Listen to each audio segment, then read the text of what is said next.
घ्यायचा role sir आज पाहणी केला रत्नागिरी विमानतळाची साधारणपणे कधीपर्यंत हे फंक्शनल होईल आणि नियोजन कसं असणार?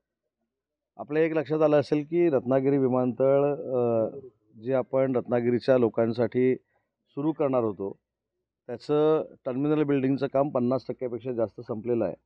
माझ्याबरोबर सगळे अधिकारी देखील आहेत, कॉन्ट्रॅक्टर देखील आहेत. त्यांना मी सूचना केल्यात की कुठच्याही परिस्थितीमध्ये 31 मार्चला हे पूर्ण टर्मिनल बिल्डिंग टॅक्सीवे असेल हे उड्डाणासाठी सज्ज झालं पाहिजे.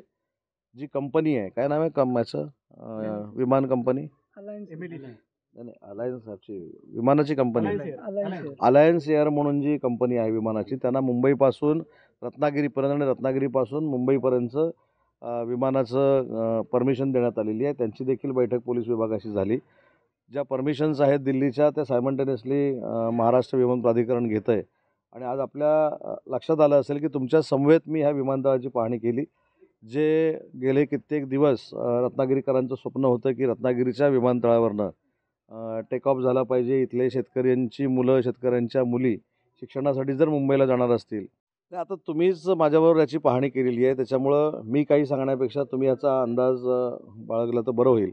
आणि दुसरी महत्त्वाची गोष्ट या विमानतळामध्ये असणार आहे, जो विभाग माझ्याकडे आहे उद्योग विभाग, त्याच्यातनं ODOP म्हणजे वन डिस्ट्रिक्ट वन प्रॉडक्ट ही जी संकल्पना आहे केंद्र शासनाची, त्याला एक स्टॉल आम्ही देणार आहोत. कोकण प्रोडक्टसाठी स्टॉल देणार आहोत. आणि अशी एक संकल्पना आहे, त्याच्यामध्ये यश येईल की नाही मला माहीत नाही. महाराष्ट्र विमान प्राधिकरणाला मी सूचना केलेली आहे की इथं जे काही खाद्यपदार्थ येणाऱ्या पर्यटकांना द्यायचे आहेत, येणाऱ्या उद्योजकांना द्यायचे आहेत, हे बचत गटामार्फत कोकणी पद्धतीचे जर आपण दिले